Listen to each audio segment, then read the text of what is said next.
Glória a Deus. Podeis assentar.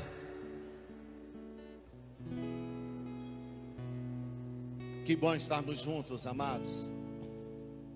Que bom poder juntos adorarmos o nome do Senhor Jesus.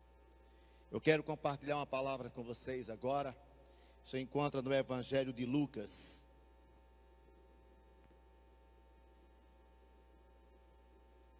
Capítulo 17, e nós vamos meditar em uma passagem bastante conhecida, e creio que Deus tem algo precioso para as nossas vidas hoje. Glória a Deus. Lucas capítulo 17, a partir do verso 11. Acompanhe, por favor. Diz assim os textos: de caminho para Jerusalém, passava Jesus pelo meio de Samaria e da Galileia. Ao entrar numa aldeia, saíram-lhe ao encontro 10 leprosos. Aos que ficaram de longe e lhe gritaram, dizendo: Jesus, mestre, compadece-te de nós. Ao vê-los, disse Jesus: ide e mostrai-vos aos sacerdotes. Aconteceu que indo eles foram purificados.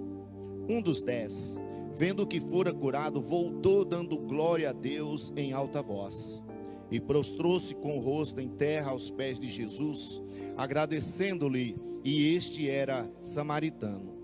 Então Jesus lhe perguntou: não eram 10 os que foram curados? Onde estão os 9? Não houve, porventura, quem voltasse para dar glória a Deus, senão este estrangeiro? E disse-lhe: levanta-te e vai, a tua fé te salvou. Eu quero falar sobre eu quero apenas um milagre. É interessante pensarmos nesse momento em que Jesus passava provavelmente na divisa aqui das cidades de Samaria, e de repente, quando menos ele espera, vai ao seu encontro 10 leprosos. Aqui já começaríamos a aprender muito, porque eram 10 pessoas rejeitadas da sociedade, porque os leprosos daquela época não podia chegar perto das pessoas sadias, além da doença ser muito contagiosa, também eram rejeitados.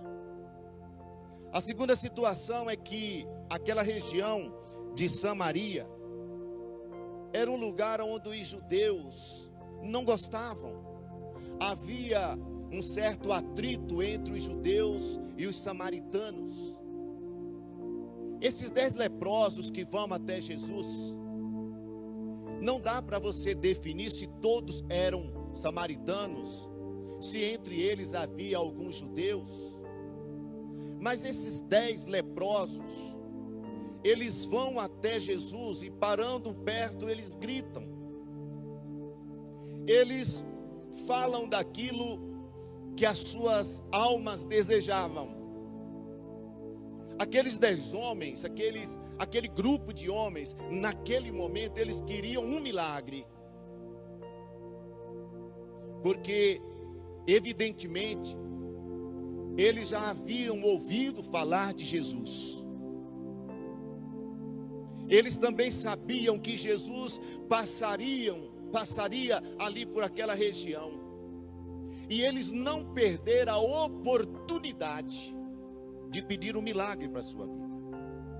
E eles então vão gritar para Jesus: mestre, Jesus, compadece-te de nós. Aquele momento, os 10 homens, eles tinham os mesmos sentimentos: queremos ser curados. E Jesus então manda que aqueles 10 homens fossem até os sacerdotes. Jesus, ele nunca fez nada sem um propósito, sem um alvo, sem um objetivo. Passar por aquela região era um perigo de vida. Principalmente naqueles dias, naquele momento, havia grandes atritos e passar naquela região em pequenos grupos era arriscar a vida, era arriscar ser assaltado, apedrejado, rejeitado, porque o povo de Samaria, eles não aceitavam que os judeus tivessem relacionamento com eles, idem também os judeus. Mas eles com certeza sabiam, já tinham ouvido a notícia. Sabe quem vai passar por essa região? Jesus, mesmo com seus discípulos, um grupo aparentemente pequeno, mas aqueles 10 homens, eles aguardavam ansiosamente um milagre. E Jesus então manda eles se apresentarem aos seus sacerdotes, até porque aqueles sacerdotes eram conservadores da lei, e Jesus curava liberadamente as pessoas. Todos que se aproximavam de Jesus e pediam milagre, Jesus curava, Jesus fazia coisas extraordinárias, e eles sabiam disso, e os sacerdotes daquela época não aceitavam que aqueles milagres fossem feitos da maneira que Jesus fazia. Então Jesus manda que eles vão até aos sacerdotes e se apresentassem. E a Bíblia diz que eles, ao caminharem até os sacerdotes, são curados. E de repente, nessa caminhada deles até aos sacerdotes, até estes homens que às vezes conservavam algumas tradições e não acreditavam dessas curas, a Bíblia não fala se os outros 9 foram, mas diz que todos foram curados. Então eles viram aqueles homens curados. Aquele milagre foi instantâneo na vida daqueles homens. Mas um volta. E quando Jesus volta, o leproso curado volta, Jesus o recebe e pergunta para ele: aonde estão os outros 9? É interessante a gente pensar que Jesus não queria ser reconhecido pelo milagre. Jesus não necessitava fazer milagres para dizer que ele era Jesus. Ele fazia pelo seu dom, por aquilo que ele era, o Senhor dos milagres. Ele não queria o reconhecimento dos homens, mas ele queria mostrar e queria entender os corações daqueles outros homens. Por que não voltaram? E aqui já começa alguns conflitos denominacionais da época, porque ele volta curado, mas aos olhos das pessoas, talvez não, porque os milagres de Jesus que ele faz até os dias de hoje, alguns milagres você só vai ver nos frutos. E obviamente quando aquele homem volta, ele se aproxima de Jesus. A Bíblia diz que ele se aproxima de tal forma a se prostrar aos pés de Jesus, e Jesus reconhecer que aquele homem estava feliz, grato e adorando ao Senhor. Aquele homem não foi rejeitado porque um dia foi leproso.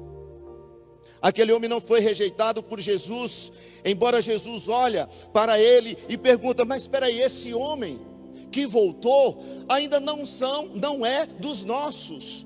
Ele não é nem sequer judeu, ele é um samaritano. Olha que coisa impressionante. Além de ser uma pessoa que tinha acabado de ser liberto de uma enfermidade, ainda era samaritano, e Jesus o recebe, e Jesus fala com ele como se estivesse falando com um amigo, como se estivesse falando com alguém que fizesse parte da sua vida. Porque Jesus é assim. Jesus, ele não faz acepção de pessoas. Jesus faz cura e ele não precisa ser reconhecido.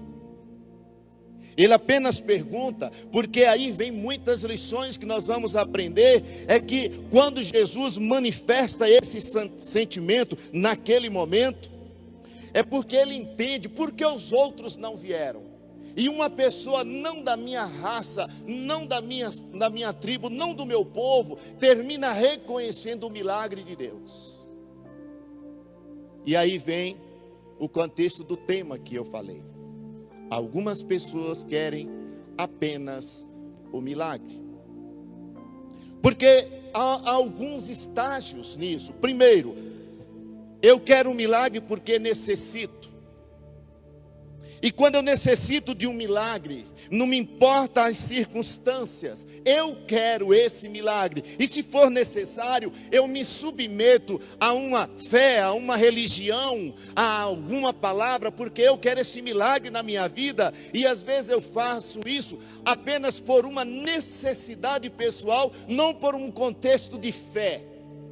Não porque verdadeiramente eu creio, não porque eu quero seguir, não porque realmente isso me convenceu, mas porque eu preciso do milagre, eu preciso de algo que me tire essa dor, esse sofrimento, essa lepra, algo que atua na minha vida, que me traz dores, cansaços, tristezas. Os outros 9 não vieram, pois eles só queriam o milagre. Eles não queriam continuar em um espírito de gratidão. Ele queria aquele momento. E assim, às vezes, nós nos deparamos com esta realidade de algumas pessoas que diante deste momento, em que podemos ver nitidamente os que são gratos, que a sua fé o transformou, que entende quem é Jesus, o seu Salvador, e que esses milagres, ora feitos em suas vidas, são consequências de uma fé tal como Jesus falou para aquele homem. E estes permanecem, tornam-se adoradores, gratos, reconhecem o senhorio de Jesus sobre sua vida, como também aqueles que apenas receberam o milagre e foram embora. Só que nós somos carentes e necessitados de milagres todos os dias da vida. Esses homens eram uma lepra. Eu não sei quais as suas necessidades, mas eu tenho muitas necessidades. Eu não sei se vocês são tão piduncho como eu, mas todos os dias e praticamente todas as horas, eu estou indo até Jesus e clamando como esses leprosos, gritando por eles: Senhor, eu preciso disto. Mas na minha alma, eu não quero apenas um milagre instantâneo e momentâneo. Eu tenho a consciência plena, a convicção que eu quero um milagre na minha vida para que eu continue na presença dEle. E para esse milagre, eu preciso determinar isso na minha vida. Eu quero, eu grito, eu chamo, eu clamo. Porque aqui vem uma outra lição. Se esses leprosos não tivessem gritado, chamado a atenção de Jesus, eles tinham morrido em suas lepras. Talvez esse homem que voltou e reconheceu o extraordinário, o sobrenatural de Jesus e o adorou, se ele não tivesse feito isto, não serviria de lição para nós. Mas talvez muito de nós queremos algo de Deus. Deus é onisciente, onipotente, onipresente. Essa manhã eu ensinava sobre o Salmo 139, não sei quantos ouviram essa manhã, mas eu falei que Deus conhece o nosso íntimo. Antes de falarmos, Ele já sabe o que nós precisamos. Mas quando eu clamo, e como esses leprosos grito, dizendo: Jesus, eu preciso deste milagre, é porque na minha consciência, no meu ser, no meu entendimento, a minha alma, eu já deliberei esse desejo.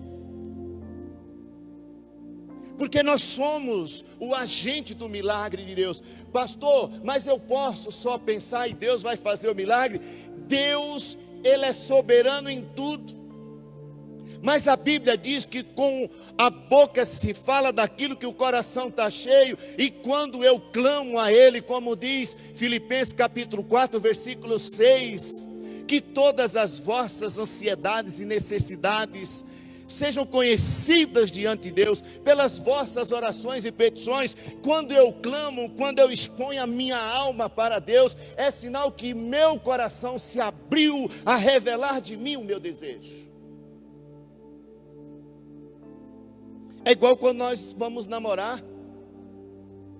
Quando a gente está namorando alguém,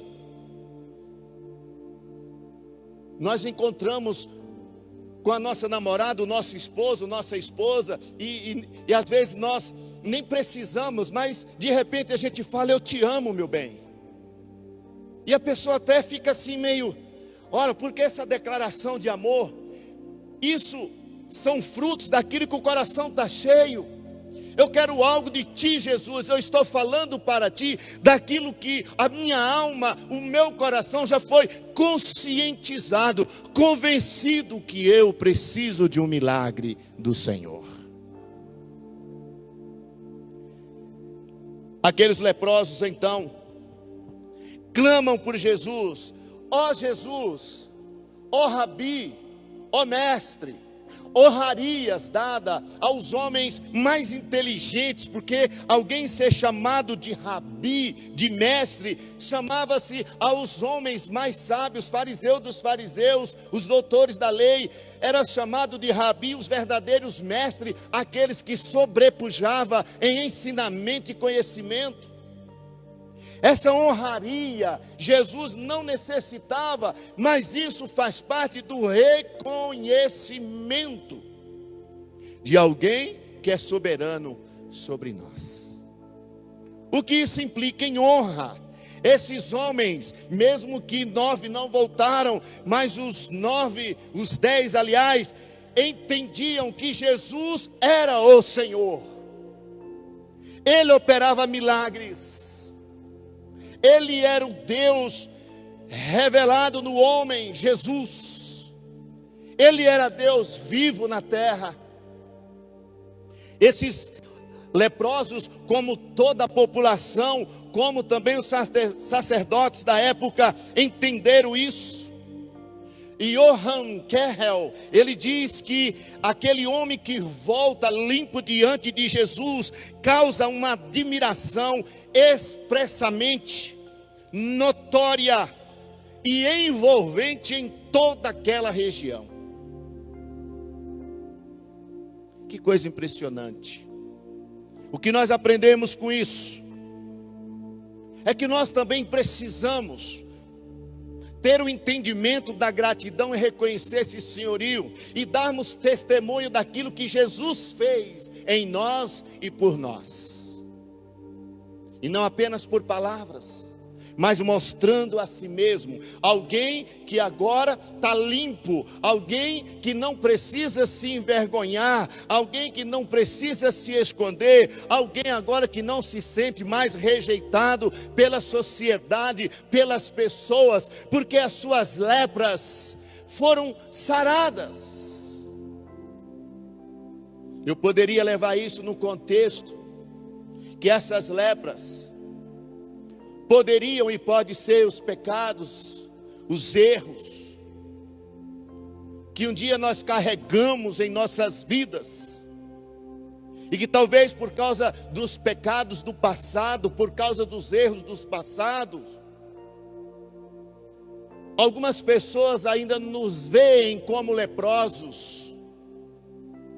Talvez muitos daquela cidade não reconheceram aquele homem, não aceitaram aquele homem, não entenderam. Mas agora, quando ele volta para Jesus, é diferente da primeira vez. Quando ele veio até Jesus, ele era um leproso. Agora ele volta como um adorador,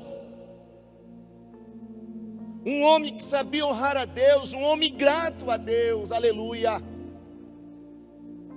Um homem que não tinha mais do que se esconder, não tinha mais do que se envergonhar, porque Jesus já lhe havia curado.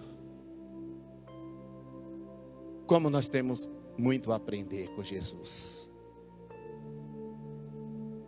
eu posso aplicar isso hoje e dizer a todos quanto aqui estamos, como que estão me ouvindo, que a partir do momento que nós nos encontramos com Jesus e o reconhecemos como Senhor, não importa como for o nosso passado, a partir de agora Jesus, Ele vai falar conosco sem fazer acepção. Ele nos ama do jeito que somos. E quem nos limpa, quem nos cura, quem nos liberta, é somente Ele. Os outros, então, caíram no esquecimento. Os outros não se ouve mais falar dele. Os outros não ousaram procurar mais Jesus, porque eles queriam um milagre para o momento. Esses outros 9 abandonaram um milagre, esqueceram-se de um milagre, e isso é comum até nos dias de hoje.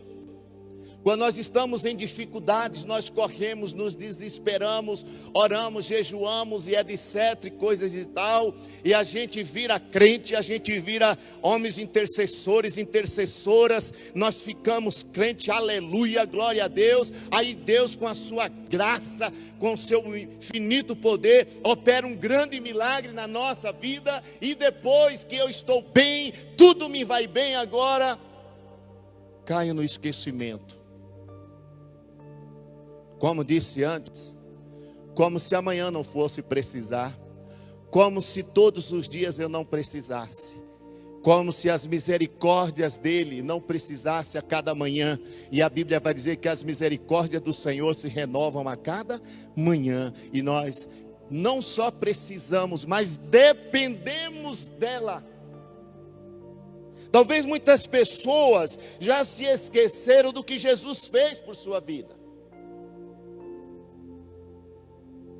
É por isso que o passado, ele então não tem mais poder sobre nossa vida hoje. Mas quando eu olho para o passado como um velho homem, como um doente leproso, e olho para a minha vida hoje, como nós acabamos de cantar, nós somos filhos, verdadeiramente filhos, e que meu passado foi apagado e agora eu sou nova criatura. Não tem como eu não dizer: Jesus fez o grande milagre da minha vida.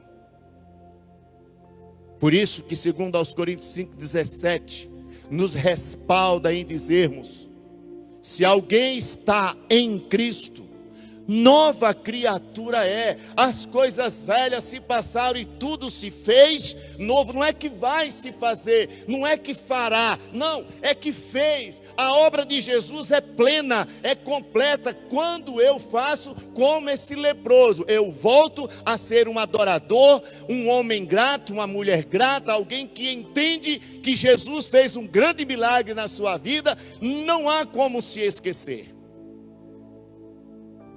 Não há. Eu poderia aqui dar muitos exemplos da minha vida, falar de muitos testemunhos, e creio que todos quanto aqui estão essa noite, têm um testemunho de um milagre que Jesus fez. E, indubitavelmente, o maior de todos os milagres, que é a nossa salvação. E sei do dia em que você aceitou Jesus como Senhor e Salvador. Falo-lhes apenas ilustradamente. Quando vocês e eu éramos os leprosos aos olhos de todos. E naquele dia tão precioso, único, inesquecível, que marcou a minha, as suas, nossas vidas, Jesus fez o milagre da salvação. E eu e você hoje podemos estar num lugar como este, adorando ao Senhor Jesus. Porque somos limpos, estamos limpos. Então vem a gratidão deste homem. Eu gosto de uma frase que diz: a gratidão é o maior tesouro do homem humilde. Porque esse homem volta e ele demonstra humildade, ele demonstra ser grato. E a gratidão faz parte da humildade, idem um ao outro. A gratidão é um tesouro na vida de alguém humilde o suficiente para reconhecer o senhorio de Jesus. Quando a pessoa não entende isso, ela é desprovida da graça, desprovida de entendimento, desprovida de sabedoria que Jesus um dia transformou a sua vida. A gratidão não é apenas uma palavra, mas uma atitude diante de tudo e de todos, e principalmente de Deus, que estamos rendidos aos seus pés, e a Ele declaramos toda a honra e toda a glória. A gratidão é saber pagar aos outros daquilo que lhe é devido. Gratidão é dar ao outro daquilo que ele merece. Gratidão é reconhecer o seu irmão maior do que a si mesmo. Gratidão é dar respeito a aquele ou a aquela a qual te respeita ao mesmo nível. Gratidão é quando eu entendo que o meu melhor pertence a alguém, ao meu pai, à minha mãe, ao meu líder, ao meu pastor, a aquele que um dia impetrou sobre a minha vida algo maior do que aquilo que eu merecia. Gratidão é honrar a quem te honra. Por isso o apóstolo Paulo, escrevendo aos Romanos capítulo 13, no versículo 7, ele diz: pagai a todos os que lhe é devido, a quem tributo, tributo, a quem impostos, impostos, a quem respeito, respeito, e a quem honra, honra. A gratidão nos eleva a um nível de reconhecimento que primeiro alguém acreditou em mim. Aleluia. Por isso Jesus chega para aquele homem, primeiro manda apresentar-se aos sacerdotes, quando volta diz: a tua fé te curou, a tua fé te salvou.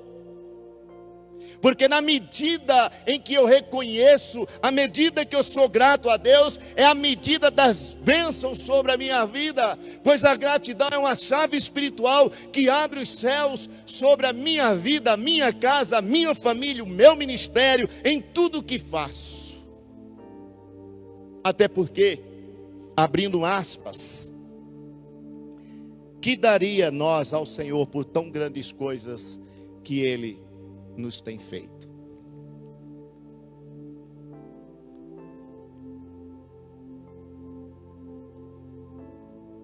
O que você e eu temos de riqueza, de precioso, de importante, que pagaria a Deus tudo que Ele nos fez? Eu poderia aqui pensar em inúmeras situações, a começar por aquilo que já disse, a salvação, pela minha cura, a minha libertação, o meu ministério, a minha esposa, meus filhos, meus amigos, minha liderança, minhas ovelhas, meus pastores, pelo pão de cada dia, pelo dia de hoje. Talvez alguém hoje daria toda a riqueza que ele tem material para estar sentado onde você está aí hoje, para estar aqui onde eu estou. Talvez hoje alguém preferia ser pobre, mas estar no teu lugar, do que ser rico e estar hoje perdendo a sua vida, por sua vida no fio. Miserável homem.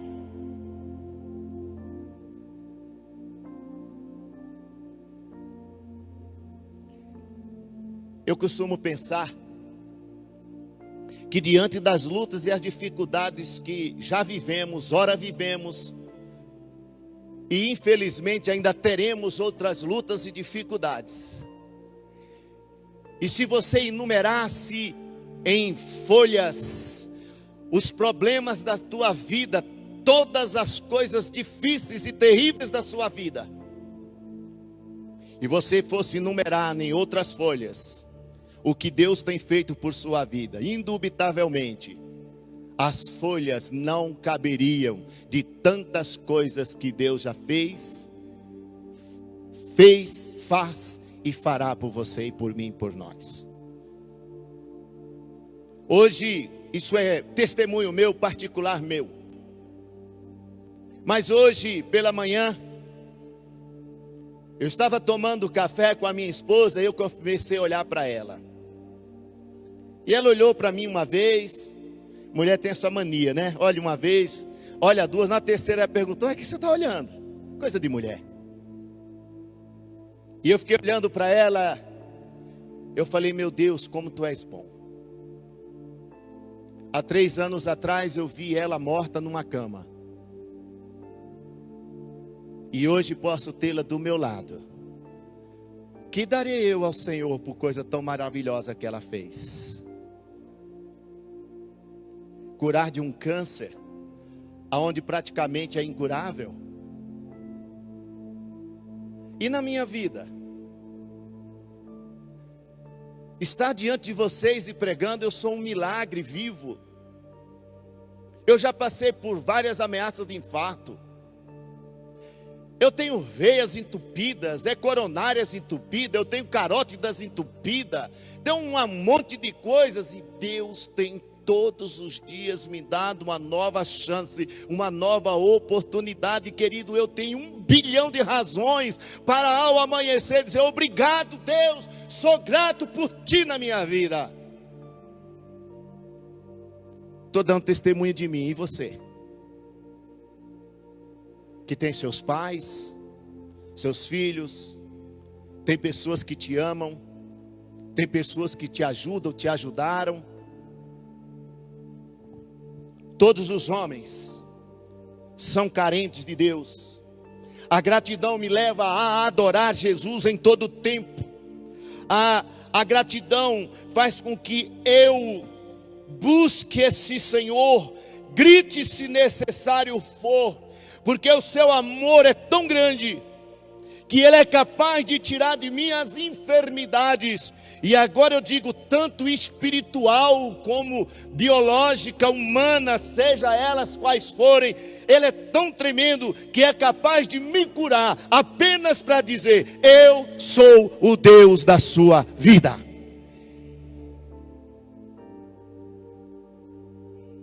Dez leprosos foram curados, apenas um voltou. Querido, eu termino aqui a minha mensagem. Oi, como posso ajudar? Mas levando você a pensar numa coisa.